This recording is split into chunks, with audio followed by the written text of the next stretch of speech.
அனைவருக்கும் வணக்கம்.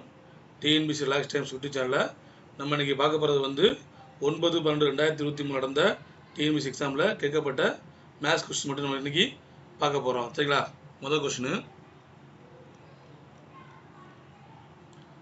1 + 2 + 3 + k = 325 எனில் 1³ + 2³ 3³ அப்படின்னு k³ மதிப்பை காண்க. இப்படி கொஸ்டின் அடிக்கடி நம்ம டிஎன்பிசி எக்ஸாமில் கேட்குறாங்க. சரிங்களா? ரொம்ப ஈஸி தான். இங்கே என்ன வேல்யூ இருக்குது? 325 இருக்குது. இதை அப்படியே ஸ்கொயர் பண்ணால் போதும். இதோட ஆன்சர். சரிங்களா? 325 அப்படியே நம்ம ஸ்கொயர் பண்ணால் கிடைக்கிறது என்னது? இதோடைய ஆன்சர். சரிங்களா? 325 ஸ்கொயர் பண்ணால் கிடைக்கும் நமக்கு 10, 56, 25 கிடைக்கும். அதாவது எப்படின்னா 5 இன்ட்டு இந்த இருக்குல்லையா, 5 × 5 வரும் 25 வரும். அப்படியே காமனாக வச்சுக்கோங்க. அதுக்கு ஒரு 32 இருக்கு இல்லையா, 32 அடுத்த நம்பர் 33. இதை பெருக்குனா நமக்கு என்ன கிடைச்சிடும்? ஆன்சர் கிடைச்சிடும். சரி, 32 33 6. சரிங்களா? 3 9. அப்போ 6 3 9. அப்போ 6 15 10. அப்போ 10 56 இங்கே 25 இருக்கு இல்லையா, சேர்த்தோன அளவு 10 56 25. சரிங்களா? ஒரு மலர் படுக்கையில் முதல் வரிசையில் 23 ரோஜா செடிகளும், ரெண்டாவது வரிசையில் 21ம், மூன்றாவது வரிசையில் 19ம், கடைசி வரிசையில் 5 பூச்செடிகளும் உள்ளது. மொத்த வரிசையில் எண்ணிக்கை என்ன? அதாவது ஒரு ரோ இருக்குது. சரிங்களா? மலர் படுக்கையில் வந்து ஃபஸ்ட்டு வந்து 23 பூக்கள் இருக்குது. அதுக்கு அடுத்த ரோவில் எவ்வளோ இருக்குது? 21 பூக்கள் இருக்குது. அடுத்து 19 பூக்கள் இருக்குது. இப்படி கடைசி வரிசையில் என்ன இருக்குது? 5 பூக்கள் இருந்தால் இதில் எத்தனை வரிசை இருக்குது, அதாவது உறுப்புகள் எத்தனை இருக்குது தான் கொஸ்டின் கேட்டிருக்காங்க. சரிங்களா? இது வந்து ஒரு கூட்டுத்தொடர் வரிசை. அதாவது எப்படி பண்ணலாம்? 5, இதுக்கு டிஃபரன்ஸ் எவ்வளவு? 2. அப்போ ஒவ்வொன்றுக்கும் எவ்வளவு? 2 டிஃபரன்ஸ் இருக்குது. அப்போ 5 7 9 இப்படி என்னது 19 21 23 இருக்குது. சரிங்களா? இப்போ இது வந்து ஒரு கூட்டுத்தொடர் வரிசை. ஏன்னா இங்கே 2 டிஃபரன்ஸ் 2 இருக்குது, இதுக்கு டிஃபரன்ஸ் 2, இதுக்கு டிஃபரன்ஸ் 2, இதுக்கு டிஃபரன்ஸ் 2. அப்போ இது வந்து ஒரு கூட்டுத்தொடர் வரிசை. சரிங்களா? கூட்டுத்தொடர் வரிசைனா இதுக்கு டிஃபரன்ஸ் எவ்வளவு? 2. அப்போ நம்ம 2 வர்ற மாதிரி பார்க்கணும். அப்போ 5ஓட -3 பண்ணால் 2 கிடைக்குமா? அடுத்து இந்த 7ஓட -3 பண்ணால் 4 கிடைக்கும். இப்படியே என்ன பண்ணுறோம்? நம்ம 23 இருக்குல்லையா கடைசி இருப்பு, அதில் 3 கழிச்சா எனக்கு 20. சரி, அப்போ 2 4 6 8ன்னு போய்கிட்டு இருக்கு. கடைசி இருப்பு 20. அப்போ 20 டிவைடட் பை இந்த 2ஆல் டிவைட் பண்ணால் டிஃபரன்ஸ் 2 தானே, 2ஆல் டிவைட் பண்ணால் என்ன கிடைக்கும்? 10. அப்போ எத்தனை வரிசைகள் இருக்குது? இங்கே 10 வரிசைகள் இருக்குது. சரிங்களா? மொத்தம் 10 வரிசைகள் அதில் இருக்குது. அடுத்தது எக்ஸின் மதிப்பை காண்க அப்படின்னு சொல்லி எனக்கு ஒரு ஈக்குவேஷன் நமக்கு கொடுத்துருக்காங்க. 3x 3x + 2 = 3x + 216 கொடுத்துருக்காங்க. இந்த மாதிரி எக்ஸ் வேல்யூ வந்தாலே நம்ம என்ன பண்ணலாம்? நம்ம மேக்ஸிமம் வந்து என்ன பண்ணலாம்? நம்ம ஆப்ஷன் எடுத்து போகிறது தான் நமக்கு பெஸ்ட்டு. சரிங்களா? இப்போ நம்ம வந்து எப்போதுமே பெரிய நம்பரை விட்டுருவோம், சின்ன நம்பரை விட்டுருவோம். சரிங்களா? இப்போ இது சின்ன நம்பரு, இதையும் ஆப்ஷனில் விட்டுலாம், இதையும் விட்டுருவோம். சரிங்களா? இப்போ 4 எடுப்போம் ஆன்சராக. சரி, அப்போ 4 எடுத்தோம்னா 3x = 4 போட்டோம்னா எனக்கு 6 கிடைக்கும். சரிங்களா? அப்போ 3/4 + 216 வரும். 3/6 எவ்வளவு? 3 × 3 × 3ன்னு போடணும். அப்படி 6 டைம் போடணும். அப்போ இதுக்கு என்ன வரும்? ஆக்சுவலாக ஒரிஜினலாக 27. அப்போ இன்னொரு 3 வரும். அப்போ × 3 × 3 × 3. அப்போ இது ஒரு 27. 27 × 27 போட்டால் என்ன வரும்? 27 ஸ்கொயர் நம்ம ஏற்கனவே சொல்லியிருக்கோம், மனப்படமாக தெரிஞ்சுக்கணும். 27 ஸ்கொயர் வந்து எவ்வளவு? 729. சரிங்களா? அப்புறம் 3/4 போடணும். 3/4 போட்டால் நமக்கு என்னன்னு தெரிஞ்சுக்கணும். இங்கேருந்து கண்டிப்பாக 729 வருது. அப்போ 3/4 என்ன பண்ணும் நமக்கு? 3 × 3 × 3 × 3 3/4. அப்போ 3 எவ்வளோ? 9 3 9. அப்போ 9 எவ்வளோ? 81. 81 + 216 போட்டால் நமக்கு இது வருமா? வராது. அப்போனா கண்டிப்பாக குறைச்ச வேல்யூ இருக்கணும். அப்போ நம்ம என்ன 3 எடுத்துக்கலாம். கண்ணை மூடி 3 ஆப்ஷன் டிக் பண்ணலாம். சரிங்களா? ஏன்னா 4 போட்டே நமக்கு என்னது 729 வந்துருச்சு. அப்போனா நமக்கு இதோட கண்டிப்பாக குறைச்ச வேல்யூ தான் வரணும், 3 தான் வரணும். சரிங்களா? 3 தான் குறைச்சது இருக்குது, அதை 3 டிக் பண்ணுறோம். இப்போ 3 வச்சு நம்ம செக் பண்ணுறா இருந்தால் செக் பண்ணலாம். சரிங்களா? 3 இங்கே எக்ஸ் எவ்வளவு? 3. அப்போ 5 3/5 = 3/3 + 216. இப்போ 3/5 போட்டால் நமக்கு என்ன கிடைக்கும்? 243 கிடைக்கும். சீக்குவல் டு 3 பவர் 3 எவ்வளவு 27 ப்ளஸ் ஒரு 216 எவ்வளோ 243. அப்போ என்னது 243 கரெக்டாக வந்துருச்சு. அப்போ என்ன ஆன்சரு 3 தான் ஆன்சரு. சரிங்களா? அடுத்தது கொடுக்கப்பட்ட எண்களின் இலக்கங்களை ஏறு வரிசையில் அமைத்து அவற்றில் சிறிய எண்ணை எழுதுங்க. இப்போ கொடுத்துருக்க நம்பர்னா இந்த இருக்கு 4 3 5 இருக்கு. இதில் இன்னொன்று ஏறு வரிசை எழுதணும். அப்போ 435 நம்ம எப்படி எழுதணும்? ஃபஸ்ட்டு சின்ன நம்பர் 3, அடுத்த நம்பர் 4, அடுத்து 5 அப்படி எழுதணும். அடுத்து 8 7 6 வந்து என்ன பண்ணணும்? 6 7 8 அப்படி எழுதணும். அடுத்து 923 எப்படின்னா சின்ன நம்பர் வந்து 2 3 9. அடுத்து 574 இது எப்படி எழுதணுமா 4 5 7 இப்படி எழுதணும். இப்படி அமைச்சோம்னா எது சின்ன நம்பர்னு பார்க்கணும். சரி, இந்த 239 சின்ன நம்பரு. அப்போனா ஆன்சர் இருக்குது 923 இருக்குது. அப்போ என்ன ஆன்சரு 923 தான் ஆன்சரு. சரிங்களா? இதை வந்து இப்படி நம்ம ஃபுல்லாக செஞ்சு பார்க்க தேவையில்லை. இதில் ஏறு வரிசைன்னு கேட்டாங்களே சிறிய எண்ணு கேட்டிருக்காங்க. ஏறு வரிசையில் எது இருக்கிறதுல சின்ன நம்பர் எங்கே இருக்கும் பாருங்க. இங்கே தான் 2 இருக்குது. சரிங்களா? இங்கே மட்டும்தான் 2 இருக்குது. வேறு எங்கேயுமே மொத்தம் 3 இருக்குது 4 தான் இருக்குது. 2 வேறு எங்கேயுமே இல்லை. அப்போனா இதுதான் ஆன்சரு. சரிங்களா? அடுத்தது பியின் 2 மடங்கில் 5 குறைவு என்பதற்கான இயற்கணித கூறு கேட்டிருக்காங்க. அதாவது பியோட 2 மடங்கு அதில் 5 குறைவு -5 அவ்வளோதான் ஆன்சரு. இதுதான் கேட்டிருக்காங்க. இதுதான் இயற்கணித கூறில் எப்படி எழுதலாம் கேட்டிருக்காங்க. 2p அதாவது பியோட 2 மடங்கு சில 5 குறைவுனா இன்னொன்று வந்து 5 கழிக்கிறோம். அவ்வளோதான் முடிஞ்சு வச்சு. அப்போ என்ன ஆன்சரு 2p - 5 தான் அதுக்கு ஆன்சரு. சரிங்களா? அடுத்தது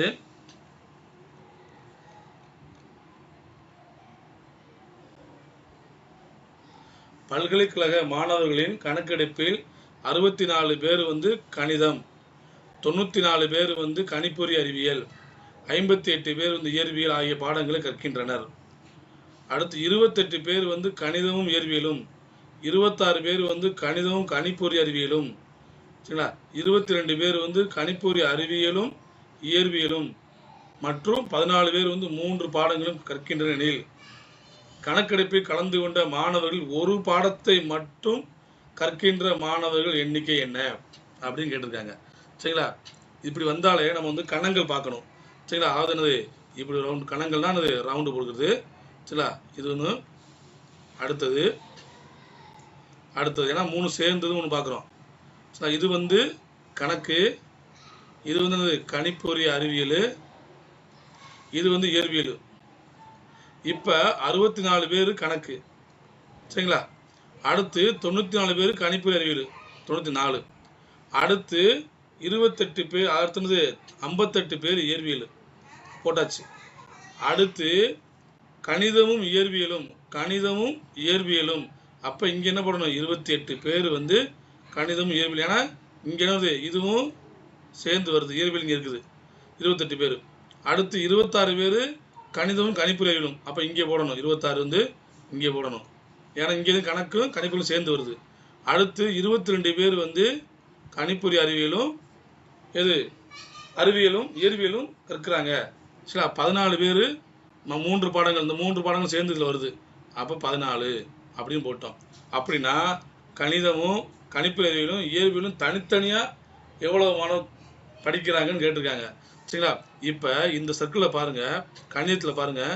கணிதத்தில் வந்து இந்த இதுதான் ரவுண்டு, இதுதான் கணிதத்துக்குள்ள ரவுண்டு. அப்போ இதுக்குள்ள 64 இருக்குது, 26 இருக்குது, 14 28 பேர் இருக்கா. இந்த 14 வந்து 14ன்றது 3 பாடங்கள் படிக்கிறவங்க. சரிங்களா? இந்த 26 வந்து கணிப்பொறி அறிவியலும் கணிதம் படிக்கிறவங்க. அப்போ என்ன பண்ணோம்னா அந்த 26 14 கழிச்சிடணும்.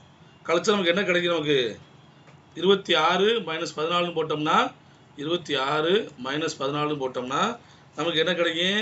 12 பேர். சரிங்களா? அப்போ 12. அடுத்து இங்கே 28 பேர் இருக்காங்களா, 28 - 14 கழிக்கணும்.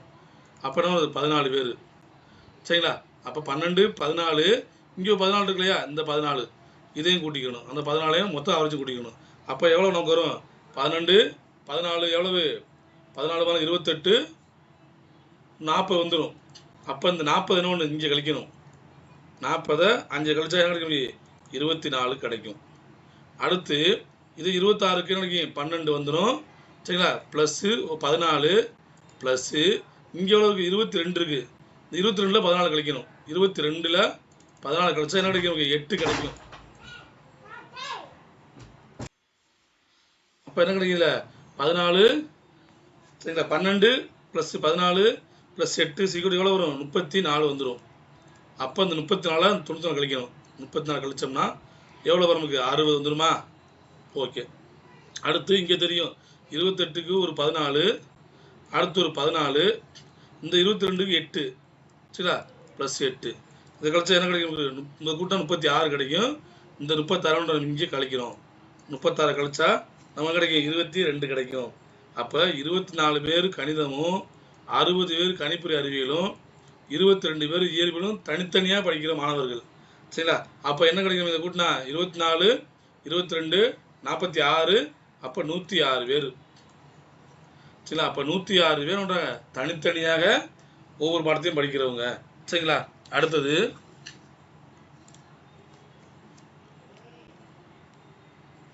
இரண்டு நாணயங்கள் ஒன்றாக சுண்டப்படும் பொழுது இரண்டிலும் வெவ்வேறு முகங்கள் கிடைக்க நிகழ்த்தகவு. 2 நாணயங்கள் சுண்டுறோம், கிடைப்ப நிகழ்த்தகவு என்ன அப்படின்னா முதல்ல தலை கிடைக்கலாம், ரெண்டாவது தலை கிடைக்கலாம் சரிங்களா? முதல் தலை ரெண்டாவது தலை கிடைக்கலாம். அடுத்து முதல் தலை ரெண்டாவதுல பூ கிடைக்கலாம். அடுத்து ஃபர்ஸ்ட்டில் பூ கிடைக்கலாம், ரெண்டாவது தலை கிடைக்கலாம். அடுத்து ரெண்டுலேயுமே கிடைக்கலாம், பூ கிடைக்கலாம். அப்போ இதுதான் இது நமக்கு கிடைக்கலாம் நிகழ்த்தகவு சரிங்களா? இது என்ன சொல்கிறாங்கன்னா இரண்டிலும் வெவ்வேறு முகங்கள். அப்போ இதில் வெவ்வேறு முகம், ரெண்டுமே வேறு முகம், இது 2 வேறு முகம். அப்போ மொத்த வாய்ப்புகள் 2, மொத்த வாய்ப்புகள் 4. 4ல் வர்றதுக்கான வாய்ப்பு என்னது? 2 தான் சரிங்களா? அப்போ என்னது 1/2 சரிங்களா? 1/2 4 நிகழ்த்து 4 ப்ராபபிள் இருந்தாலும் 4 ப்ராபபிளில் நிகழ்த்து வர்றதுக்கான நிகழ்த்து என்னது? 2 தான் வாய்ப்பு இருக்குது சரிங்களா? அடுத்தது 8ஆம் வகுப்பில் உள்ள கணித மன்றத்தில் MAT மற்றும் H என்ற 4 உறுப்பினர்கள் உள்ளனர் எனில் கீழ்வரும் வினாக்களுக்கு விடையளிக்கவும். கணித மன்றத்தை தலைவராக தேர்ந்தெடுப்பதான வாய்ப்புகள் யாவை? கணித மன்றத்தை கணித மன்ற தலைவரை தேர்ந்தெடுக்கான வாய்ப்புகள் மொத்தம் 4 பேர் இருக்காங்க இல்லையா? எம்ஐயும் எடுக்கலாம், ஏயும் எடுக்கலாம், டியும் எடுக்கலாம், ஹச்சும் எடுக்கலாம். அப்போ யார் வேணாலும் என்னலாம் கணித மன்ற தலைவராக வரலாம். அப்போ 4 இருக்கிறது 4 பேரும் வரலாம். அப்போ 4 ஃபஸ்ட்டு சரிங்களா? ரெண்டாவது கணித மன்ற தலைவர் மற்றும் உபதலைவர் தேர்ந்தெடுப்பான வாய்ப்புகள் சரிங்களா? அப்படின்னு என்ன சொன்னா மொத்தம் 4 பேர் இருக்காங்க சரிங்களா? அதை 2 பேர் தேர்ந்தெடுக்கணும். அப்போ 4 காம்பினேஷன் சின்னு சொல்லுவாங்க சரிங்களா? சி போடுறது. அப்போ 4 C2 அப்படின்னாது 4 × 3 × 2 × 1 காம்பினேஷன் சரிங்களா? டிவைடர் பை இங்கே 2 இருக்கா? அப்போ 2 × 1 இங்கே 4 இருக்கிறதுனால நான் ரிவர்ஸ் எழுதுறோம். 4 3 2 1 எழுதியாச்சு. இங்கே 2 இருக்கிறது 2 1. அப்போ இந்த 2க்கு 2 கேன்சல் பண்ணிடுவோம். அப்போ என்ன கிடைக்கும்? 12 வாய்ப்புகள் உண்டு. அப்போ 4, 12 ஃபஸ்ட்டுக்கு 4 ரெண்டாவது 12 இந்த இருக்கு 4, 12 சரிங்களா? அடுத்தது 30 நபர்கள் ஒரு வயலை 15 நாட்களில் அறுவடை செய்கிறார்கள். 30 நபர்கள் ஒரு வயலை 15 நாட்களில் அறுவடை செய்கிறார்கள். 20 நபர்கள் அந்த வயலை எத்தனை நாளில் முடிப்பாங்க? அப்போ ஆள் குறையும் போது 4 கூடும்.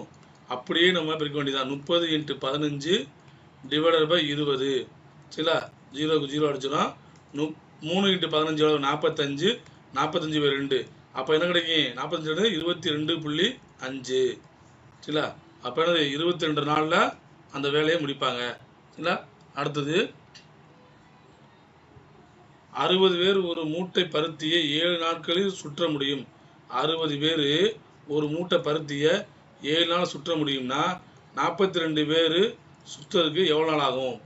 60 பேர் 7 நாள் 42 பேர் அப்படின்னா அது ஆள் குறையுது. அப்போ கண்டிப்பாக 4 கூடும். அப்போ 60 × 7 டிவைடட் பை 12 அப்படியே பெருக்க வேண்டியதான் சரிங்களா? ஆள் குறையும் போது நாட்கள் கண்டிப்பாக கூடும் சரிங்களா?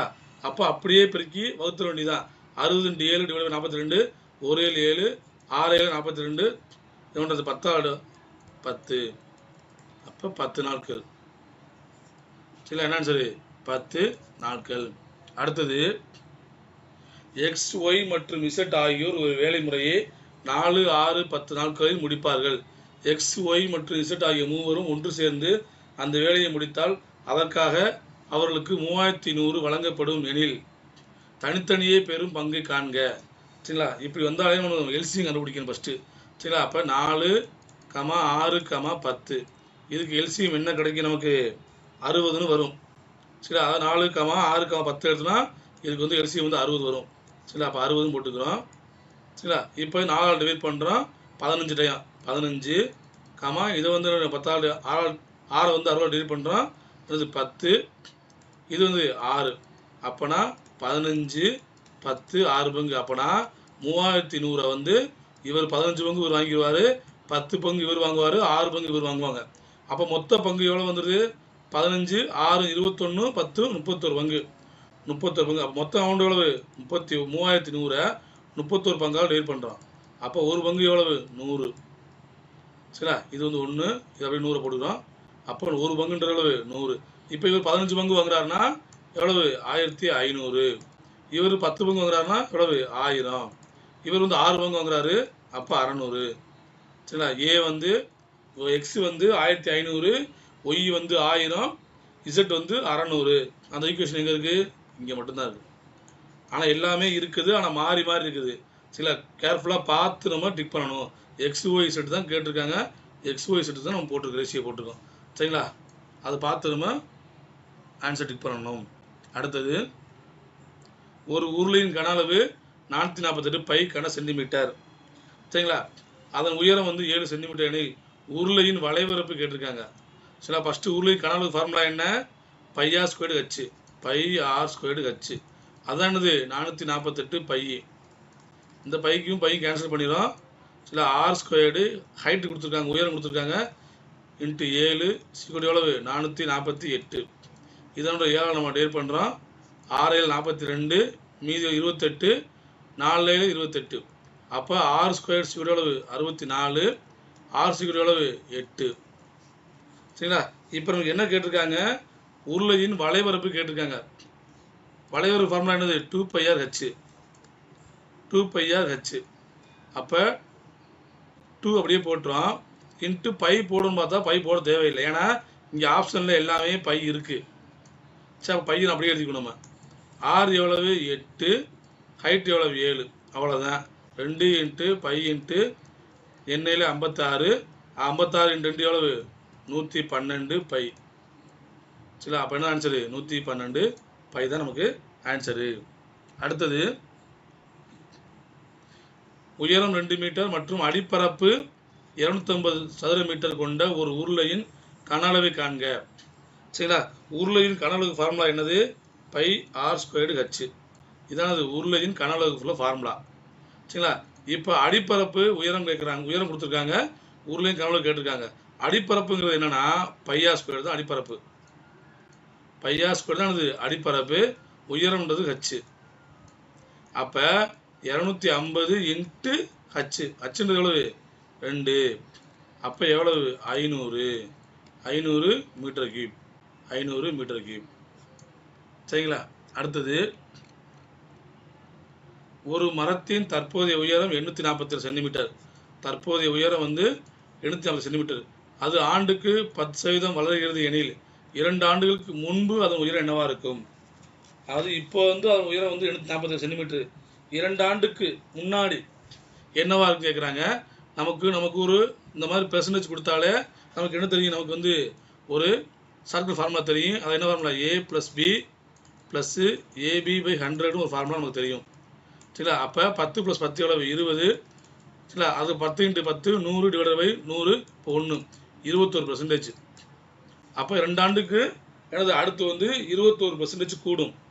அப்படின்னா இப்போ உள்ள வேல்யூன்னு எடுத்துக்குவோம். இப்போ உள்ள வேல்யூ வந்து 100. இப்போ நார்மலாக 100%. இதையும் கூட்டினா எவ்வளவு? 21%. அப்போ 121%. அப்போ தற்போதைய வேல்யூ வந்து நம்ம 121% வச்சுக்குவோம். தற்போதைய வேல்யூ வந்து 121%. அதுதான் எவ்வளவு? 740 எடுத்தோம்னா 100%. 2 ஆண்டுக்கு முன்னாடி என்ன வந்திருக்கும்? அது 100 இருந்திருக்கும். 2 ஆண்டுக்கு முன்னாடி 100 இருந்திருந்தால் இப்போ என்னவா இருக்கணும்? அது 121 மாறி இருக்கும். சரிங்களா? இது வந்து 2 ஆண்டுக்கு முன்னும். இப்போ எக்ஸாம்பிளுக்கு இப்போ 2024 இதுதான் அப்படின்னா இது 2022, 2 ஆண்டுக்கு முன்னாடி. இப்போ இதோட வேல்யூ 847 அப்படின்னா இதோட வேல்யூ என்னவா இருக்கும் அதான் பார்க்கணும். அப்போ 121க்கு 847னா சரிங்களா, 100க்கு எவ்வளவு, அவ்வளோதான். அப்போ 847 × 100 டிவைடட் பை 121. சரிங்களா, இப்போ இதை 14 டிவைட் பண்ணுறோம். 11 11 121, இதையும் 14 டிவைட் பண்ணுறோம். 7 11 77, மீதி 7 7 11 77, 1 11 11, 7 11 77, 7 × 100 வந்து எவ்வளவு, 700 மீட்ரு, 700 சென்டிமீட்டர். சரிங்களா, அப்போ 2 ஆண்டுக்கு முன்னாடி அதனுடைய ஹைட் எவ்வளவு, 700 சென்டிமீட்டர். சரிங்களா, அடுத்தது ஒரு அசலானது கூட்டு வட்டி முறையில் 2 ஆண்டுகளில் அதே போன்று 1.6 மடங்கு ஆகிறது எனில் வட்டி வீதம் என்ன? சரிங்களா, 2 ஆண்டுகளுக்கு என்ன ஆகுது, 1.6 மடங்கு ஆகுது. அப்போ நார்மலாக 1 மடங்குனா 2 ஆண்டுகளுக்கு பிறகு என்னவா இருக்கு, அதோட 0.6% மடங்கு கூடுதுன்னு அர்த்தம். சரிங்களா, இப்போ இந்த மாதிரி வர்றதை பார்க்கணும். 2 ஆண்டுக்கு நமக்கு தெரியும் என்ன ஃபார்முலா தெரியும், A + B × AB/100 ஃபார்முலா இருக்குது நமக்கு. இப்போ இந்த ஆப்ஷனை கொண்டு வந்து வச்சோம்னா இதுக்கு வேல்யூ என்ன கிடைக்கணும், 69 கிடைக்கணும். கிடைச்சுன்னா அதான் ஆன்சரு. சரிங்களா, இப்போ AB வந்து A வந்து 69 வச்சோம்னா கண்டிப்பாக என்ன டபுள் மடங்கு ஆயிரும், கண்டிப்பாக அது வராது. பியும் இதை வந்து ஆப்ஷனில் 60 எடுத்தோம்னா இது 60 + 60 இதுவே என்ன 120 ஆயிரும். சரி, ஓகே. இப்போ 30 எடுப்போம். இது 30 இது 30 வரும், நமக்கு 60 வந்துடும். சரிங்களா, அப்போ இங்கே 30 × 30 900, 900 × 100 வந்து 9, அப்போ 69. ரைட்டா, அப்போ என்னது 69 வருதா? அப்போ அது என்னது 1.69, அந்த 69 கரெக்டாக வந்துருச்சு. அப்போ என்ன ஆகும், 30% ஒவ்வொரு வருஷமும் வட்டி கூடியிருக்கும். வட்டி வந்து எவ்வளவு, 30% அப்படின்னா தான் 2 ஆண்டுக்கு பிறகு அது என்ன ஆயிரும், 69% கூடும். அதாவது 169% தான் கணக்கு இருக்குது ஆக்சுவலாக. இது அசல் வந்து 100%, வட்டி வந்து எவ்வளவு 69%. அத்தனை ஒன்றுன்ற 1.69 மடங்குன்னு சொல்லியிருக்கணும். சரிங்களா, அடுத்தது ரூபாய் 16,800க்கு தொகைக்கு ஆண்டுக்கு 6.14% வட்டி வீதம் 9 மாதங்களுக்கான தனி வட்டியை காண்க. 16,800 இன்ட்டு இது என்ன கலப்பின்மார்க்கு பின்னா மாத்திரம் 25/4 இன்ட்டு மாதத்தில் இருக்கு.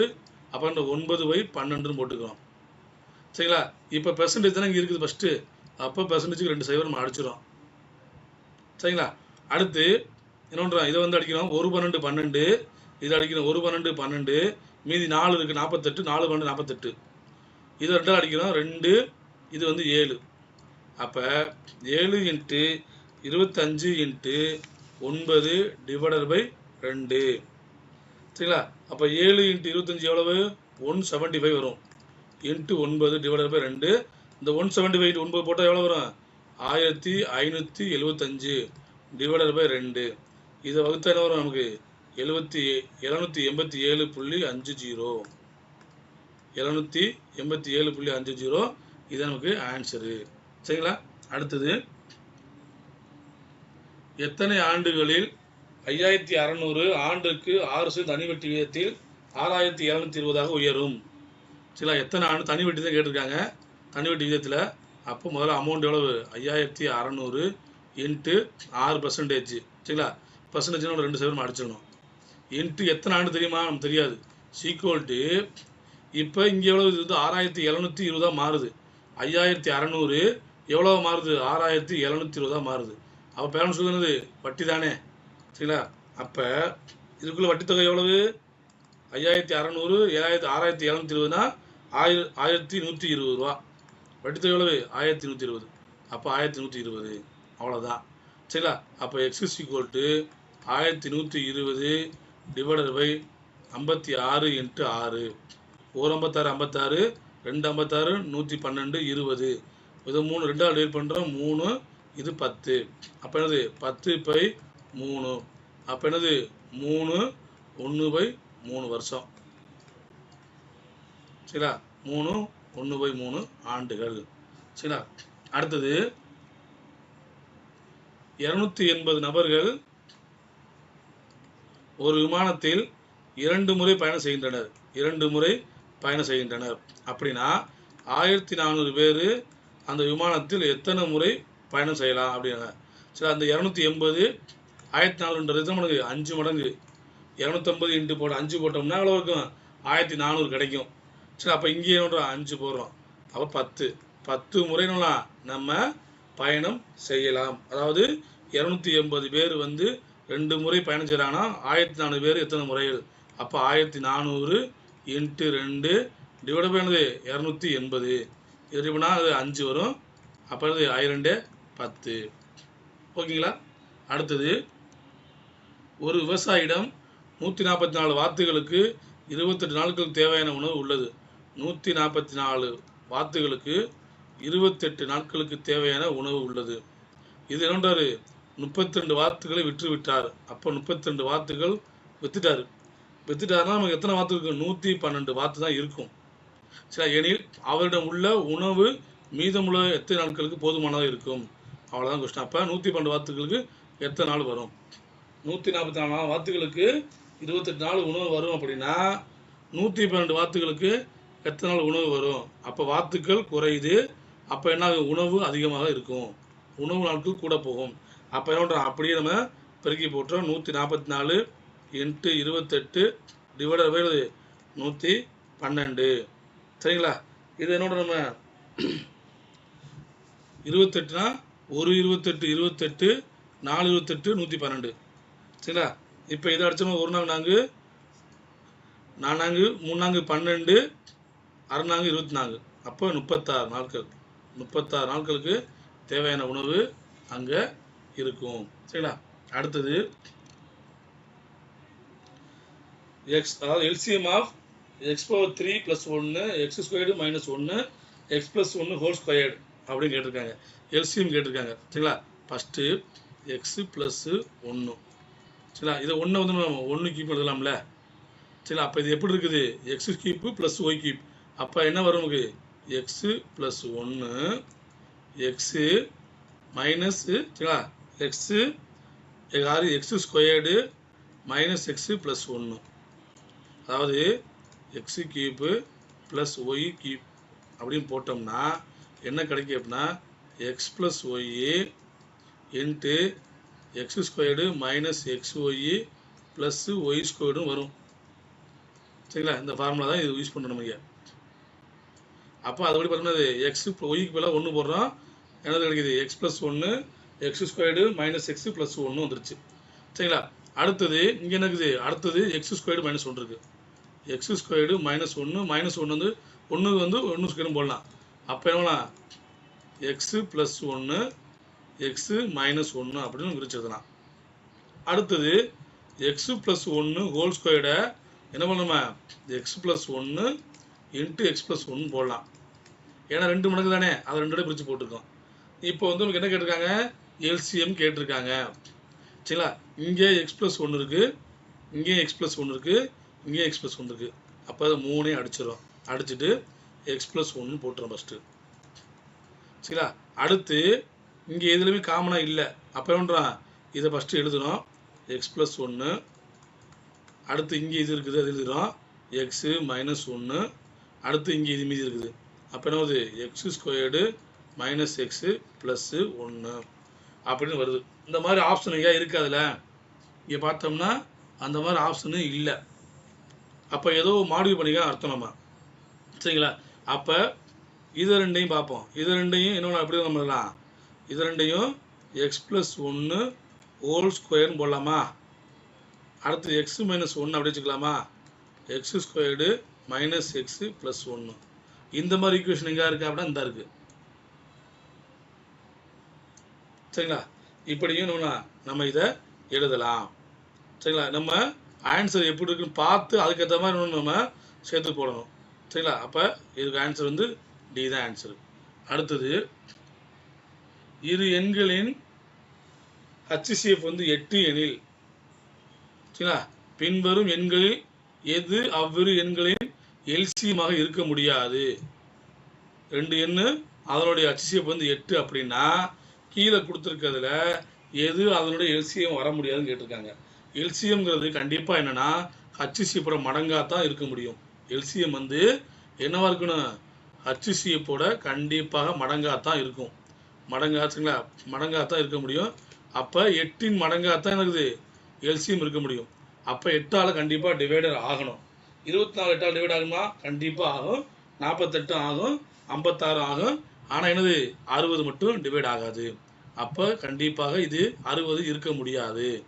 சரிங்களா? அடுத்தது மீப்பெரு பொது வகு எண் காண்க. அதாவது HCF கேட்டிருக்காங்க. சரிங்களா? HCF கேட்டிருக்காங்க. 16க்கும் ஃபஸ்ட்டு நம்ம நம்பர்ஸுக்கு ஃபஸ்ட்டு நம்ம கண்டுபிடிச்சிடணும். 16க்கும் 24க்கும் HCF கண்டுபிடிச்சா கண்டிப்பாக எனக்கு 8 தான் கிடைக்கும். சரிங்களா? இது காமனாக ஃபஸ்ட் 2ஆல் டிவைட் பண்ணுவோம். 8 12 இதே 2ஆல் டிவைட் பண்ணுறோம். 4 சரிங்களா? 6 இதே 2ஆல் டிவைட் பண்ணுறோம். 2 3 இதுக்கு மேலே டிவைட் பண்ண முடியாது. அப்போ இது வந்து HCFனா இது அப்படியே எடுத்துக்கிறோம். 2 2 8 அப்போ என்னது 8.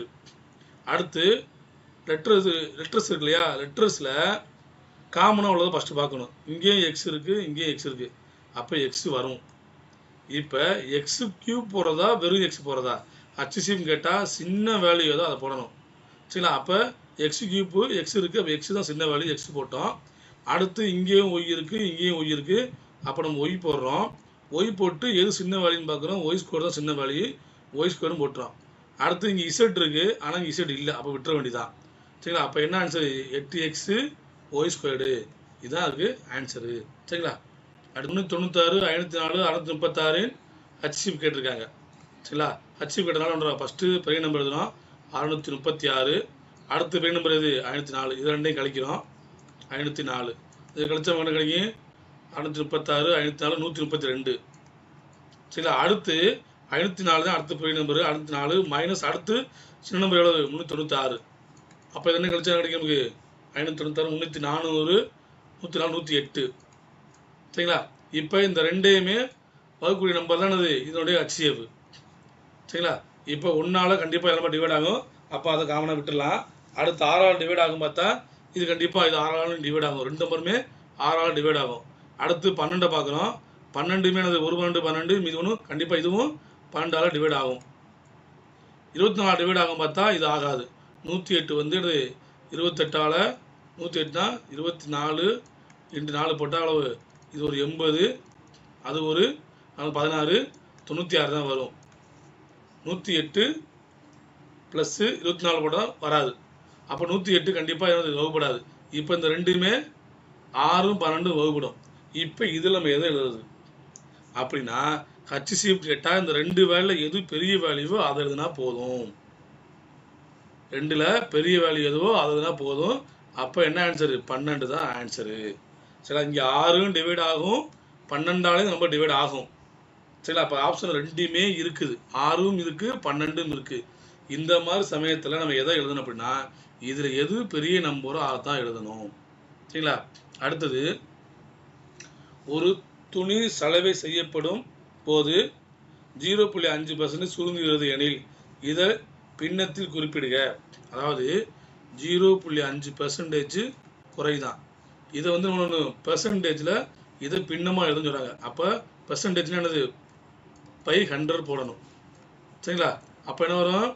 0.5 / 100 மேலே பாயிண்டில் இருக்குது. அதனோட நம்ம 2ஆல் பெருக்குவோம். ஆனால் 10ன்னு மாறும். சரிங்களா? இது மேலே 2ஆல் பெருக்கிறோம், கீழே 2ஆல் பெருக்கிறோம். அப்போ மேலே 1.0 டிவைடட் பை 200. அப்போ என்ன ஆன்சரு? 1/200. இதானது இதுக்குள்ள ஆன்சரு. சரிங்களா? அடுத்தது ஃபைண்ட் த வேல்யூ ஆஃப் √27 + √12. சரிங்களா? இப்போ √27 நம்ம எப்படி எழுதலாம்? √9 × 3 93 27. சரிங்களா? அடுத்து இந்த 9 இருக்கு இல்லையா? இதுக்கு ரூட்டு போட்டால் கிடைக்கும் 3 வெளியே வந்துடும். அப்போ 3 √3. அதாவது 9 இருக்கு இல்லையா? 9 நம்ம 3 × 3 × 3 எழுதலாம். இந்த 9க்கு 3 × 3 இங்கே ஒரு 3 இருக்கு இல்லையா? அப்போ 3 இப்போ இந்த 2ல் 1 காம வெளியே எடுத்துடலாம். எடுத்தாச்சு. இந்த 1 அப்படியே வச்சு √3 வச்சாச்சு. அதே மாதிரி √12 இருக்குது. √12 வந்துடலாம் 4 × 3 எழுதலாம். 3 12. சரிங்களா? இதை எப்படி தான் நம்ம 2 × 2 × 3 எழுதலாம். இப்போ இந்த 2ல் ஒரு 2 காம வெளியே எடுத்துருவோம். √3. இப்போ வேண்டாம், இது ரெண்டையும் கூட சொல்லியிருக்காங்க. அப்போ இது ரெண்டும் √3 காமனாக அப்படியே இருக்குது. அதனால் நான் அப்படியே கூட்டி போட்டலாம். அப்போ 5 √3. இப்போ 5 √3 தான் என்னது இதுக்கு ஆன்சரு. ஓகேங்களா? நன்றி.